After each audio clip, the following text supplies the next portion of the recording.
Was he a man or an idea given flesh? The interrogation records from the Bastille claim he was born Giuseppe Balsamo, a petty criminal from the squalid alleys of Palermo in the year 1743. Yet these same documents, penned by sober-minded officials, contain his calm assertions of having advised the pharaohs, dined with the apostles, and witnessed the volcanic fury that consumed Pompeii. A madman's ravings, perhaps. But why then does the peculiar astrological chart he drew for his jailers, a chart he claimed was cast at his true ancient birth, perfectly map a celestial alignment that occurred not in the 18th century, but in the heart of the Roman Empire? This is the first paradox of the man who called himself Count Alessandro Cagliostro, the Grand Copt, the Phoenix reborn. His life was not a biography. It was a performance, and the curtain rose not on a cradle, but on an escape. The boy, Giuseppe, was a phantom even in his own time, a whirlwind of small-time cons and forgeries. He learned early that reality is a fragile consensus, easily altered by a confident voice and a steady hand. Palermo, with its stifling traditions and watchful eyes, was too small a cage for such an ambition. He fled Sicily under a cloud of accusations, leaving behind a duped silversmith and the first of many shattered illusions. His early years were a frantic blur across the Mediterranean, a masterclass in survival written in the ink of false identities.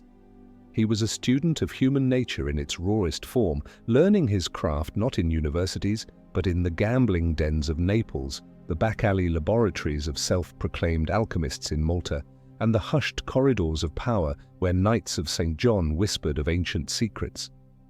It was here, amidst the flotsam of a decaying chivalric order, that Giuseppe Balsamo began to die and Alessandro Cagliostro started to breathe. He devoured knowledge with a hunger that bordered on the demonic, absorbing the jargon of Hermeticism, the rituals of Kabbalah, and the complex, coded language of Freemasonry.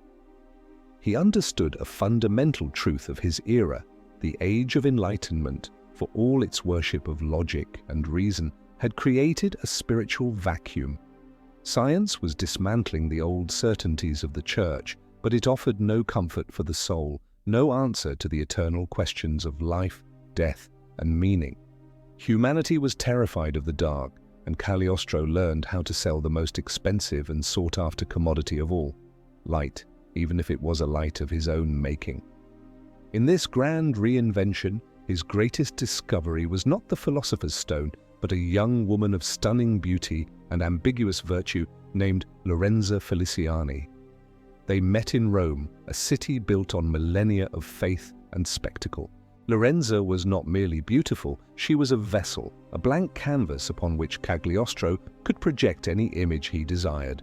She was the virginal priestess, the all-knowing Sibyl, the penitent sinner. Her chameleon-like ability to inhabit these roles made her an indispensable partner in his grand theatre of deception. She was his living proof, the embodiment of the youth and vitality his elixirs promised. Their marriage was less a sacrament and more a strategic merger, the union of a brilliant mind and a perfect instrument. Together, they were an unstoppable force, a two-person conspiracy against the mundane. Their life became a perpetual tour, a roadshow of miracles performed for an audience desperate to believe. In one city, he was a master painter, selling old masters that were barely dry. In another, a military strategist with a secret plan to revolutionize warfare. Lorenza would play her part, dropping tantalizing hints of their noble, mysterious origins, of a childhood spent in the mystical East, tutored by silent sages in the shadow of the pyramids. He began to weave the grand tapestry of his own myth. He was no longer Giuseppe Balsamo, the gutter rat from Palermo. He was Count Cagliostro, a scion of an ancient lineage, a man outside of time. He claimed to have been raised in Mecca, a guest at the court of the sheriff, initiated into the esoteric wisdom of the Egyptian priests. His narrative was a masterpiece of misdirection, blending just enough verifiable geography with outrageous fantasy to be intoxicatingly plausible. He was building his own gospel, one parlor trick at a time, preparing for a larger stage. He knew that to conquer Europe, he needed more than a title and a beautiful wife. He needed a doctrine. 18th century Europe was ready to believe in immortality because it was too afraid of dying from boredom. The continent's aristocracy, trapped in a gilded cage of rigid etiquette and meaningless ceremony, yearned for something more, for a secret knowledge that would set them apart.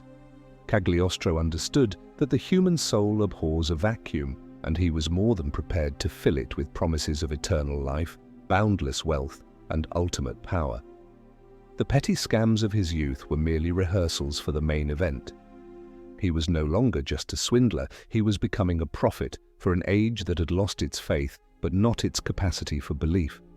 His journey was a relentless assault on the fortress of reason, a calculated campaign to prove that the greatest power on earth is not truth, but a story well told. Every step was a gamble, every new city a new stage where failure meant not just exposure, but prison or worse. Yet he moved with the unnerving confidence of a man who believed his own lies, or perhaps understood that in the grand scheme of things all truths are merely stories we agree to tell ourselves. The world was a text, and he was its most imaginative editor. And as he perfected his performance, polishing the legend of the immortal Count, he set his sights on the one city that was the undisputed capital of both rational thought and mystical yearning, London.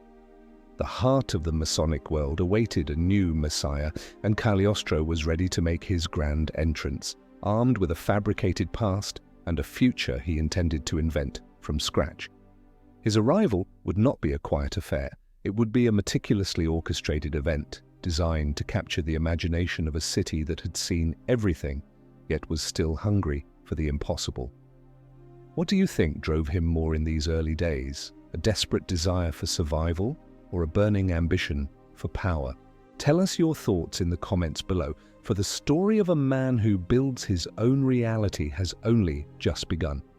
London in the late 18th century was a city of stark contradictions, a sprawling metropolis where the cold logic of the Royal Society coexisted with a feverish obsession for the occult. It was the perfect laboratory for a man like Cagliostro. Here, Freemasonry was not a fringe curiosity, but a powerful network that permeated the highest echelons of society, from the royal court to the burgeoning merchant class. He arrived not as a supplicant, but as a master, a bearer of a higher, more potent truth. His strategy was audacious. He would not simply join the existing Masonic orders, he would create his own, one that promised to reveal the ultimate secrets they only hinted at. This was the birth of his Egyptian Rite, a stroke of marketing genius that remains a case study in manipulating the spiritual marketplace. The name itself was a master stroke, evoking the ancient mysteries of the Nile, a land that held a powerful grip on the European imagination. Cagliostro claimed his rite was the primordial source from which all other forms of masonry were but pale, corrupted imitations. He offered a direct path to the original, undiluted wisdom of the universe. His promises were tailored to the deepest anxieties and desires of his wealthy clientele. To the aging aristocrat, he offered physical regeneration, an elixir of life that would halt the ravages of time.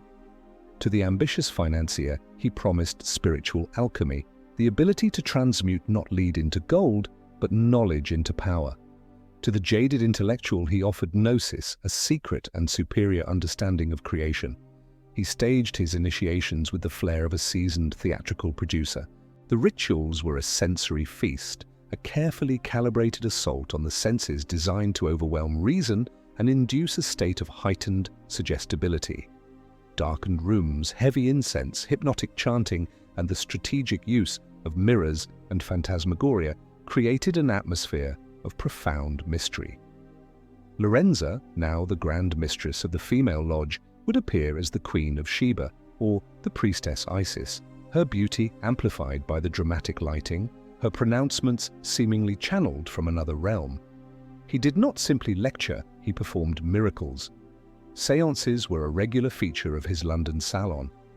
Using a young, impressionable boy or girl as a medium, what he called a dove, he would seemingly summon the spirits of the dead. These doves, isolated and coached for weeks, would gaze into a crystal globe or a carafe of water and describe visions of departed loved ones, reveal hidden secrets, or predict the future. Was it mass hypnosis? Were the children clever accomplices? Or did Cagliostro possess some unknown psychic ability?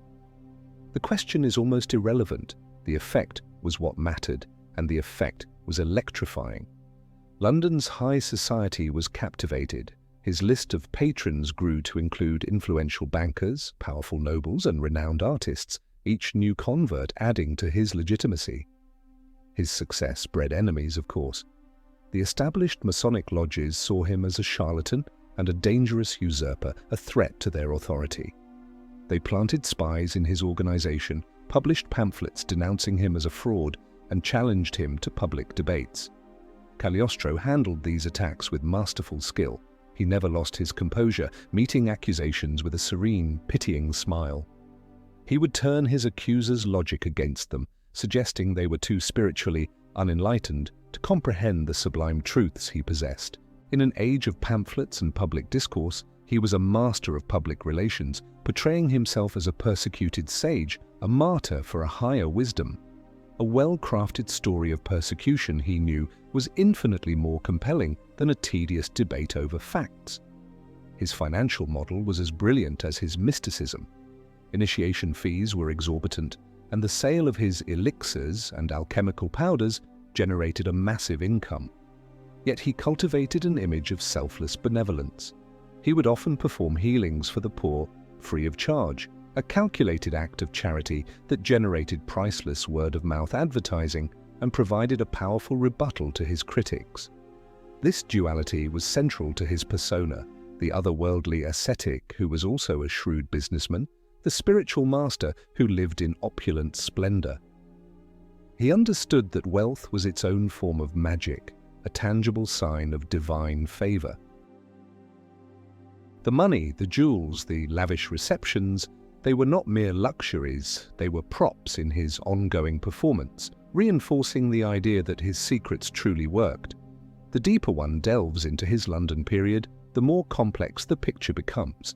We find records of genuine intellectual curiosity among his followers, men of science and letters who were sincerely trying to reconcile the new world of reason with the old world of faith. Cagliostro provided them with a bridge, a system that cloaked mysticism in the language of science, using terms like animal magnetism, astral fluids, and electrical ethers. He was a product of his time, a perfect synthesis of the Enlightenment's rational methods and the romantic counter-movement's yearning for the sublime and the ineffable. He was a walking, talking embodiment of the era's central conflict. But London, for all its wealth and influence, was only a stepping stone. His ambition was continental. Having established his brand and perfected his methods, he began to look eastward towards the vast, enigmatic empire of Russia. The court of Empress Catherine the Great in St. Petersburg was a prize of unimaginable value. If he could win over the most powerful woman in the world, the Semiramis of the North, his own coronation as the King of Mystics would be complete. He did not realize that he was about to trade the foggy, credulous drawing rooms of London for the cold, clear ice of enlightened absolutism. His charisma, which had melted the skepticism of the British elite, was about to face its harshest test, a trial by fire, or rather by frost, in the unforgiving world of Russian court politics. The journey to St. Petersburg in the year 1779 was meant to be a triumphal procession. Count Cagliostro arrived with a caravan of carriages, a retinue of servants, and a reputation that preceded him like a herald's trumpet. He expected to find a court steeped in the French fashion for all things mystical, an audience of eager aristocrats ready to be initiated into the secrets of his Egyptian rite. He found something entirely different. He found Catherine the Great. The Empress was a German princess who had usurped the Russian throne, a woman of formidable intellect, boundless ambition, and zero tolerance for fools. She was an enlightened despot in the truest sense, a correspondent of Voltaire and Diderot, a believer in reason, order, and the absolute power of the state, her state. She viewed the burgeoning tide of mysticism sweeping Europe not as a spiritual awakening, but as a dangerous form of social rot, a threat to the rational, orderly world she was trying to build. From the moment Cagliostro set foot in her capital, he was a marked man.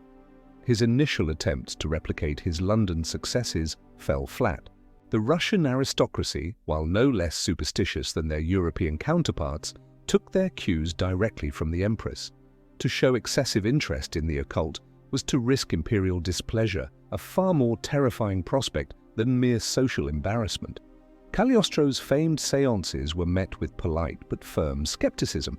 His demonstrations of alchemy were viewed not with awe, but with the cool, appraising eye of a jeweler inspecting a fake diamond. The ground itself seemed hostile to his brand of magic. His primary antagonist was not a rival magician, but the Empress's personal physician, a dour and relentlessly pragmatic Scotsman named John Rogerson. Rogerson saw Cagliostro not as a mystic, but as a public health menace, a quack whose miracle cures threatened the lives of his patients. The two men engaged in a cold war fought in the sick rooms of the nobility.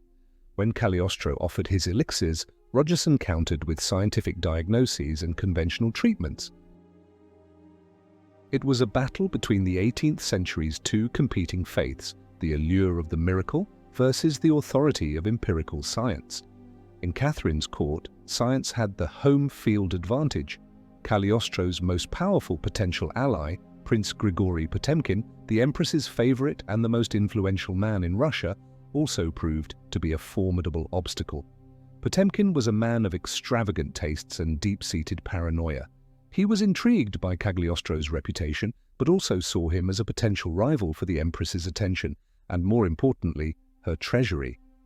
Potemkin subjected the Count to a series of tests, demanding he perform impossible feats on command, transmuting metals in broad daylight, summoning the ghost of Peter the Great. Cagliostro, for the first time, found his powers of persuasion failing him. His evasions and excuses, which had worked so well in London, sounded hollow and desperate in the gilded halls of the Winter Palace. The final, crushing blow came from the Empress herself. Catherine, a gifted writer and satirist, decided to deal with the Cagliostro phenomenon not through persecution, which would only grant him the status of a martyr, but through ridicule, which was infinitely more lethal. She wrote a series of satirical comedies, most famously The Deceiver, in which a charlatan named Califalk Churston, a thinly veiled and deliberately clumsy caricature of Cagliostro, fools a group of gullible provincials with cheap parlour tricks. The plays were performed at the Hermitage Theatre before the entire court. The message was unmistakable and devastating.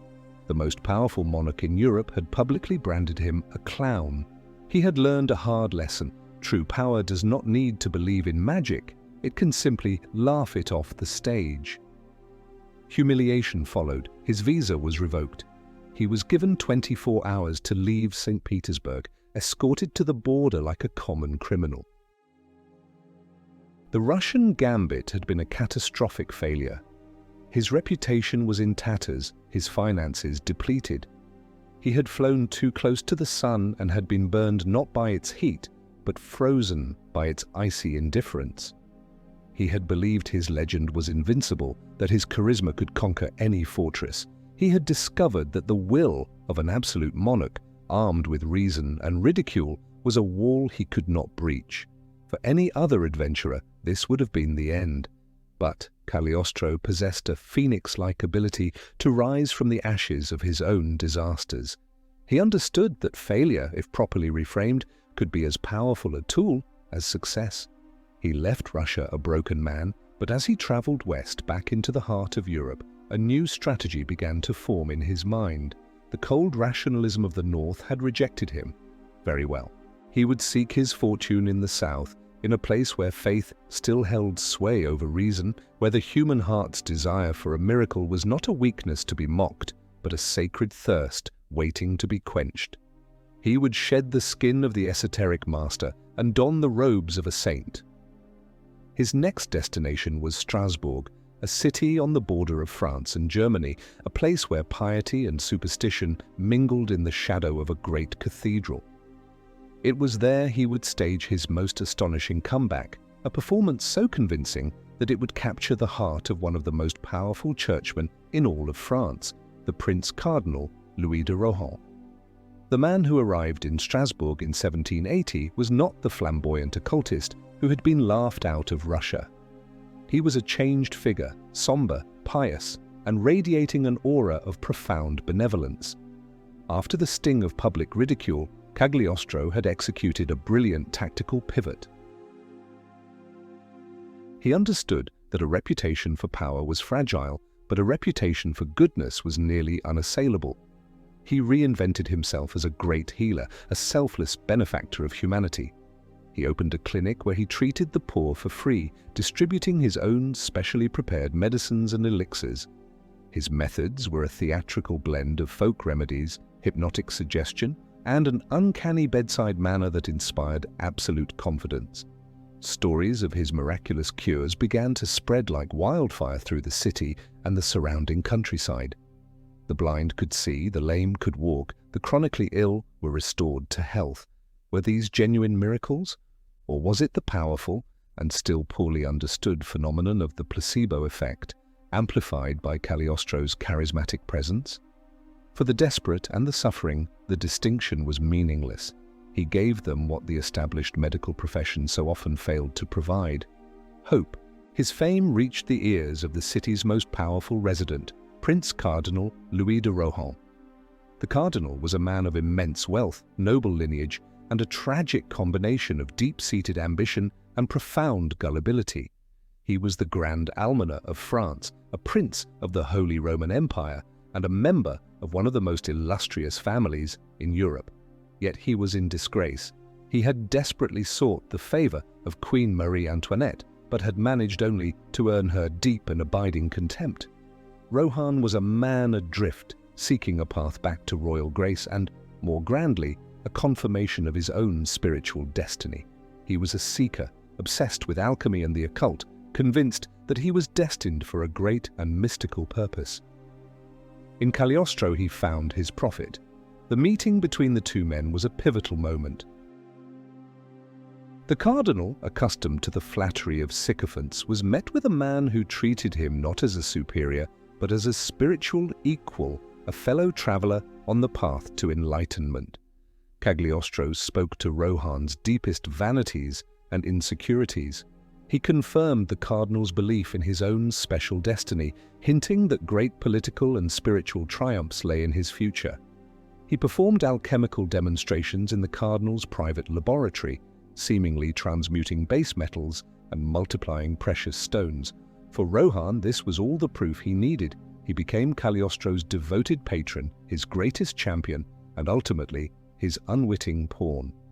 With the cardinal's backing, Cagliostro's status in Strasbourg ascended to that of a living saint. He and Lorenza lived in a wing of Rohan's magnificent palace, holding court like royalty. The city's elite flocked to him, begging for cures, for prophecies, for a glimpse of the divine. This period raises the most tantalizing question about Cagliostro's own psychology. Was it all a cynical act? Was he simply a master manipulator, coldly exploiting the hopes of the sick and the ambitions of a fool? Or had he, in the crucible of public adoration, begun to believe his own myth? Witnesses from this time describe a man who seemed genuinely moved by the suffering of others, a man who worked tirelessly, often going days without sleep, to tend to his patients. Perhaps the line between the performance and the performer had begun to blur. He may have discovered that the act of playing a saint, of embodying hope for thousands, had a transformative power of its own. In a way, he was no longer just deceiving others. He was inhabiting a fiction so powerful that it had become his reality. This is the genius and the tragedy of the great impostor. Eventually, the mask becomes the face. But beneath the surface of this idol of benevolence, the gears of fate were turning. The cardinal's obsession with regaining the Queen's favor had not waned. It had, in fact, intensified, fueled by Cagliostro's vague prophecies of his impending return to glory. Rohan was a man primed for a fall, a perfect mark waiting for the right con to come along, and that con was already taking shape in the person of a clever, desperate and utterly ruthless woman named Dun de Valois-Saint-Remy, a self-proclaimed descendant of a former king of France. She saw in the cardinal's desperation and Cagliostro's influence an opportunity of a lifetime, a chance to pull off the most audacious scam of the century. The shadow of Cardinal de Rohan, which had provided Cagliostro with sanctuary and fame, was about to lead him out of the provincial safety of Strasbourg and into the blinding glare of the French court, straight into the heart of a deadly Parisian intrigue that would not only destroy reputations, but would tarnish the crown of France itself. Do you think Cagliostro in Strasbourg was a cynical hypocrite exploiting the vulnerable, or a man who became a true believer in his own healing mission? Cast your vote in the comments. Your choice reveals what you believe about the nature of faith and deception. Paris, on the eve of revolution, was a powder keg of gossip, ambition, and political discontent. Into this volatile landscape stepped Cagliostro, no longer just a mystic, but the trusted confidant of a prince of the church.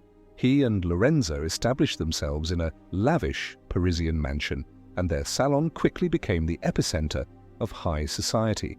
But they were no longer the main attraction in this new, more dangerous game. The central players were Cardinal de Rohan and a woman who called herself the Comtesse Jeanne de Lamotte. Jeanne was a creature of pure, unadulterated ambition, a grifter of genius who had clawed her way from poverty to the fringes of the court. Her master plan was as simple as it was brilliant. She would exploit the cardinal's desperate need for Queen Marie Antoinette's approval. She convinced the gullible Rohan that she was a secret confidant of the queen and could act as an intermediary to restore him to favor. The first phase of her plan involved a forged correspondence.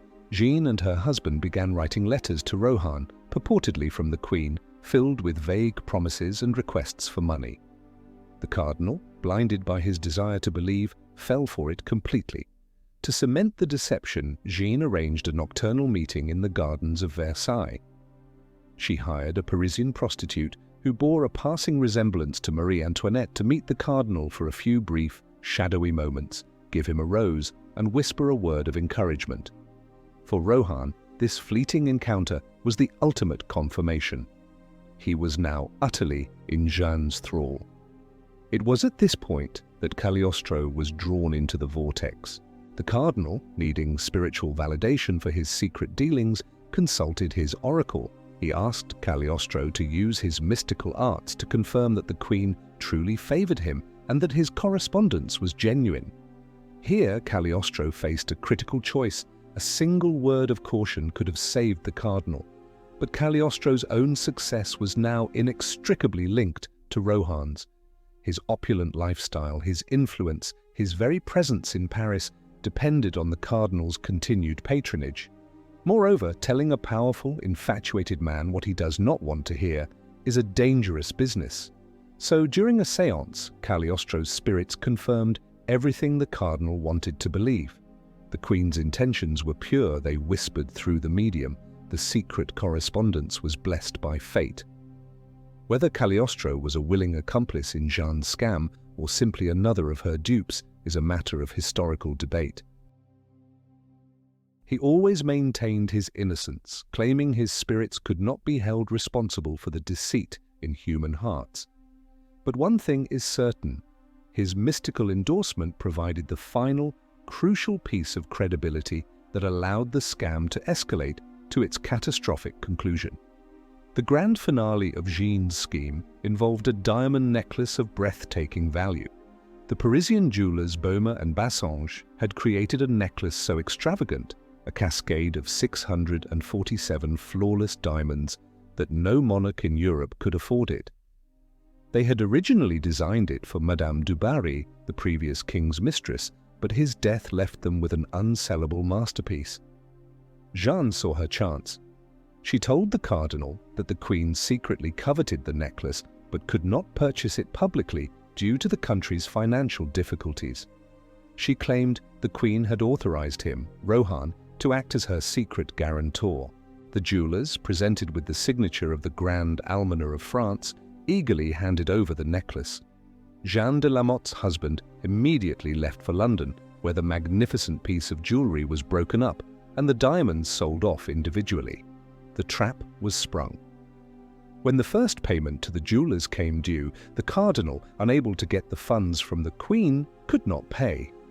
The jewelers, growing suspicious, went directly to the palace. The Queen, of course, knew nothing of the affair. She had never written to Rohan, never met him in the garden, and had certainly never authorized the purchase of a diamond necklace. The scandal exploded. King Louis XVI, a man of rigid and unimaginative morality, was enraged. On the Feast of the Assumption, a major public holiday, he had the Cardinal de Rohan arrested in full view of the entire court at Versailles, clad in his most splendid ecclesiastical robes. Warrants were issued for everyone involved: Jeanne de Lamotte, her husband, the prostitute from the garden, and Count Cagliostro. The greatest swindle of the century had been exposed, and its shockwaves would shake the very foundations of the French monarchy. Cagliostro was taken completely by surprise. One moment he was the revered sage of Paris, the next he was a state prisoner, his carriage rattling through the streets. Destination: the Bastille. The Bastille was more than a prison, it was a symbol, a grim stone embodiment of arbitrary royal power. To be sent there by a lettre de cachet, a sealed order from the king, was to be erased from the world, often without trial or explanation. For 9 months, Cagliostro languished in its damp, cold cells. For a man who had built an empire on illusion and freedom of movement, confinement was a special kind of torment. The authorities, acting on the king's fury, were determined to prove that Cagliostro was the mastermind behind the necklace affair, a foreign agent sent to destabilize the French throne.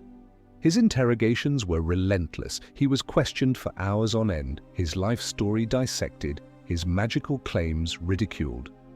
Yet in the face of this immense pressure, Cagliostro did not break. Instead, he began to craft his most brilliant defense, a legal and political performance that would transform him from a suspected criminal into a folk hero.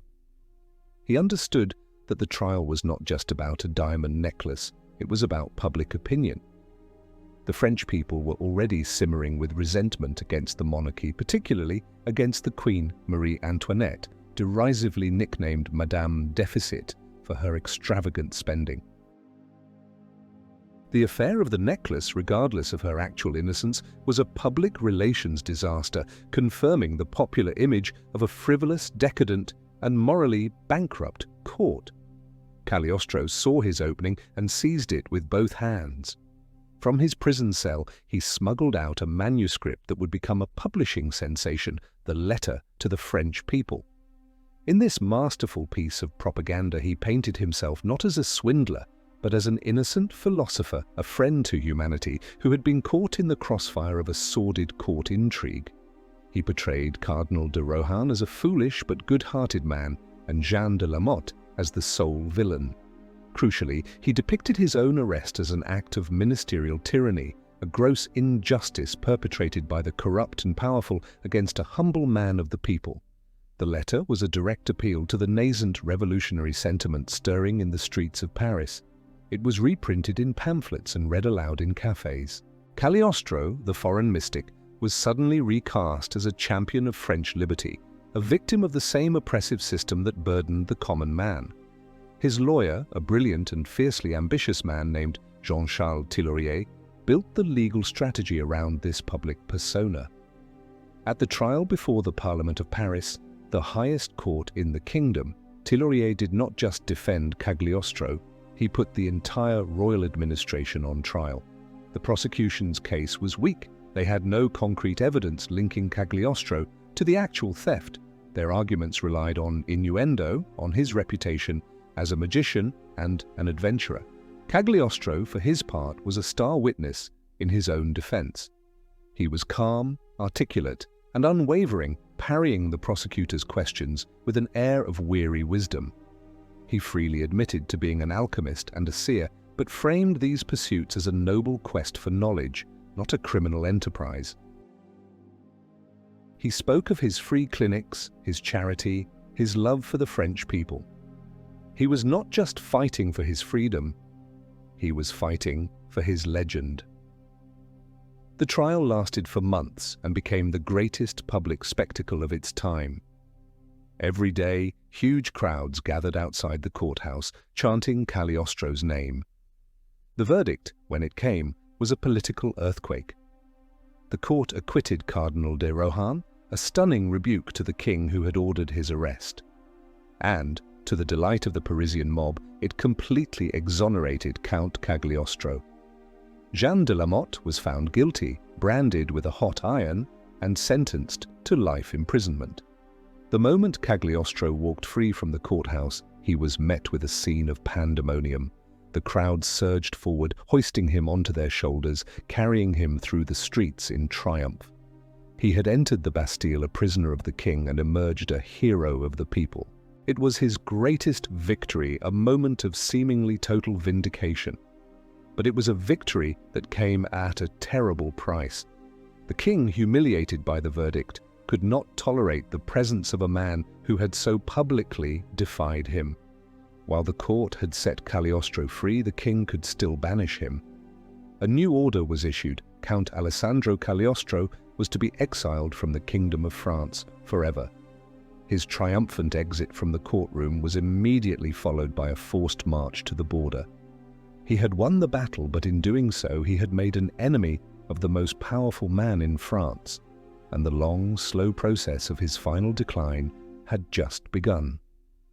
The exile from France was a bitter pill. Cagliostro had transformed a criminal trial into a personal triumph, only to have that triumph snatched away by the stroke of a royal pen. He crossed the Channel to England, the scene of his first great success, expecting to be welcomed as a persecuted hero, a martyr for liberty. Instead, he found a London that was colder and more suspicious than the one he had left. His fame had curdled into notoriety. The affair of the diamond necklace had made him a household name across Europe, but it had also irrevocably tainted him with the stench of scandal. He was no longer just a mystic. He was a political firebrand, a man who had publicly humiliated the King of France. This made him a dangerous and unwelcome guest for the monarchies of Europe, who were watching the growing unrest in France with increasing alarm. In London, he was hounded by his enemies. The French government, eager to discredit him, sent agents to dig up his past. A journalist named Thévenot de Morand, a notorious blackmailer and scandalmonger, published a series of blistering articles exposing Cagliostro as Giuseppe Balsamo of Palermo, detailing his early life of petty crime. For the first time, the carefully constructed edifice of his noble, mystical past began to crumble under a sustained assault of verifiable and deeply unflattering facts. Cagliostro fought back, publishing his own version of his life story, The Letter to the English People, another masterpiece of self-promotion in which he deflected, denied, and spun the accusations into further proof of a grand conspiracy against him. But the damage was done. The magic was fading. He found himself in a series of undignified squabbles, suing journalists for libel, arguing with former disciples over money. The serene, all-knowing sage was replaced by the image of a cornered man, fighting desperately to protect a crumbling reputation. He began a restless, nomadic journey across the continent, a final tour that was less a triumphal progress and more a desperate search for a safe haven. He traveled to Switzerland, to Austria, to the various principalities of Italy, but everywhere he went, the doors of high society were now closed to him. The man who had once been the confidant of a cardinal was now viewed as a pariah, a destabilizing influence. The world he had known how to manipulate so expertly was changing with terrifying speed. The French Revolution, which he had in some small way helped to foment, erupted in 1789. The Bastille, the scene of his imprisonment and his greatest victory, was stormed by the Parisian mob and torn down stone by stone. The very foundations of the old order were cracking. This new, violent, and chaotic world had little time for elegant mystics and their spiritual promises. The age of parlor games was over, the age of the guillotine had begun. During this period of wandering, he seemed to be a man out of time, a ghost from a vanishing era.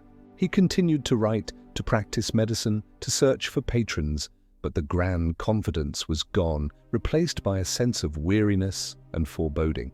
He was a man who was losing his stage.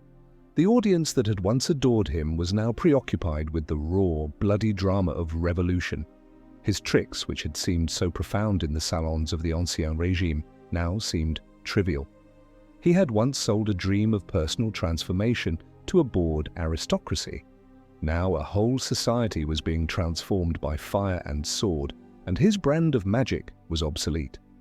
It was during this final, desperate tour that he made the most fateful and ultimately inexplicable decision of his life. After years of wandering, a hunted man with a dwindling number of followers and dwindling funds, he decided to travel to one city that should have been at the top of his list of places to avoid. He turned his carriage south, towards the heart of Italy, towards the seat of his oldest and most implacable enemy. He decided to go to Rome. Why? What could have possessed him to walk directly into the jaws of the one institution that had the power, the motive, and the institutional memory to destroy him completely? The Holy Inquisition?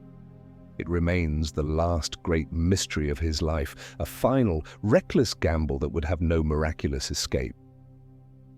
What do you think prompted this final, fatal journey? Was he driven by overwhelming hubris, believing himself untouchable, or was it profound despair, a subconscious desire to finally bring the exhausting performance to an end? Share your theory in the comments. The final act was about to begin. Rome, in the year 1789, was a city on high alert. The shockwaves of the French Revolution were felt with particular intensity in the capital of the Catholic world. The Church saw the uprising in France, with its anti-clerical fervor and its worship of pure reason, as a direct assault on God and civilization. Freemasonry, with its secret oaths, its embrace of Enlightenment ideals, and its perceived anti-Catholic agenda, was viewed as one of the primary architects of this demonic revolution.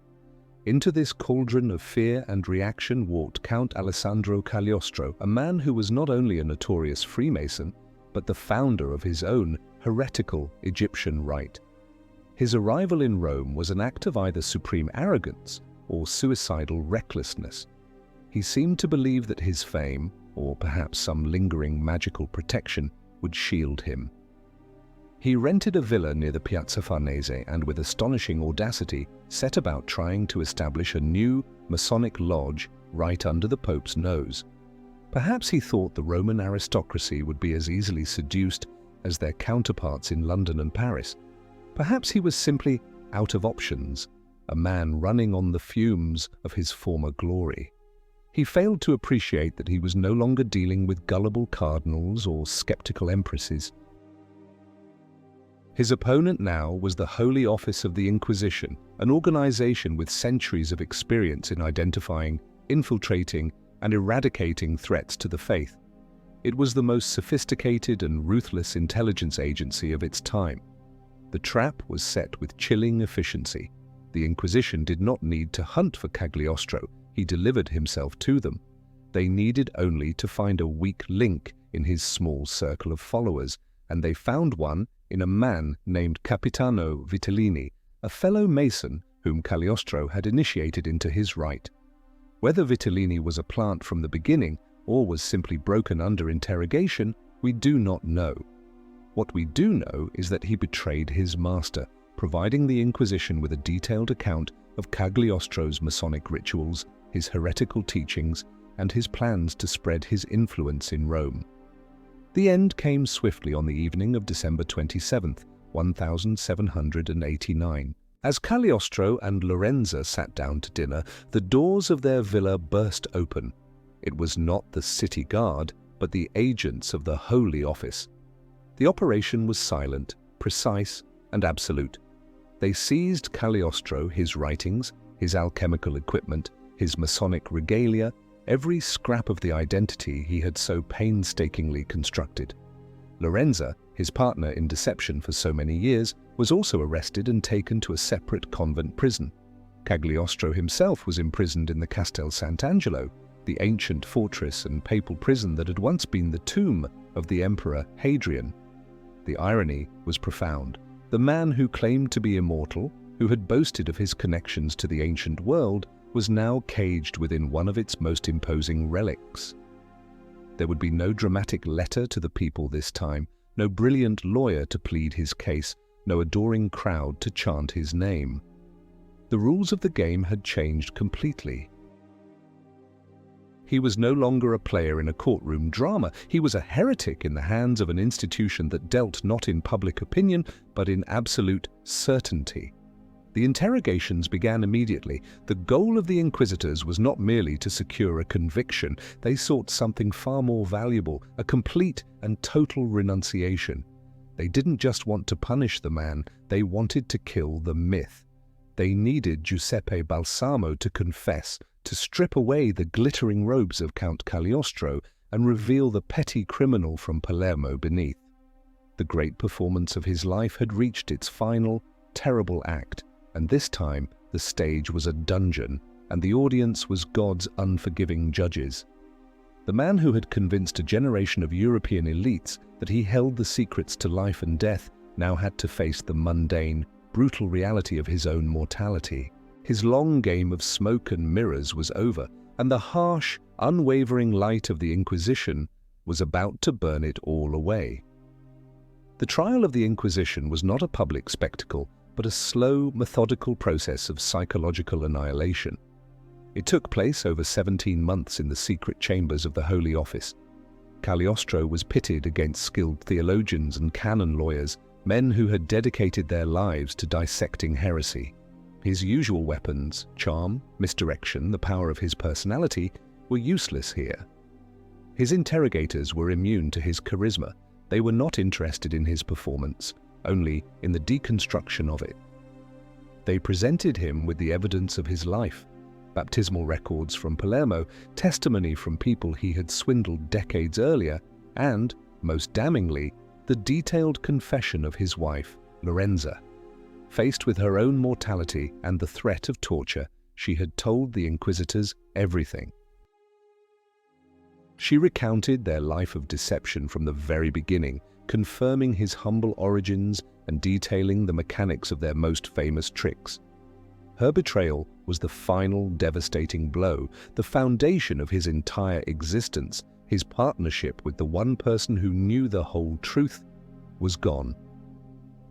Cagliostro's defense crumbled. The records of his interrogation show a man slowly breaking down. The confident assertions of his immortality gave way to desperate bargaining, then to sullen silence, and finally to a full confession. He was forced to confront the ghost of Giuseppe Balsamo, the person he had tried to kill and bury under a mountain of lies. The inquisitors painstakingly guided him through his own life, forcing him to admit to every fraud, every false identity, every fabricated miracle. The document they produced, The Life of Giuseppe Balsamo, was his final, coerced autobiography. It was a complete and utter repudiation of the legend of Count Cagliostro. He confessed to being a charlatan, a heretic, and a sorcerer. He renounced Freemasonry, condemning it as an invention of the devil. The Inquisition had achieved its goal. They had not just defeated the man, they had forced him to become the chief witness for his own prosecution, to personally tear down the myth he had spent a lifetime building. There is a terrible poignancy in this final act.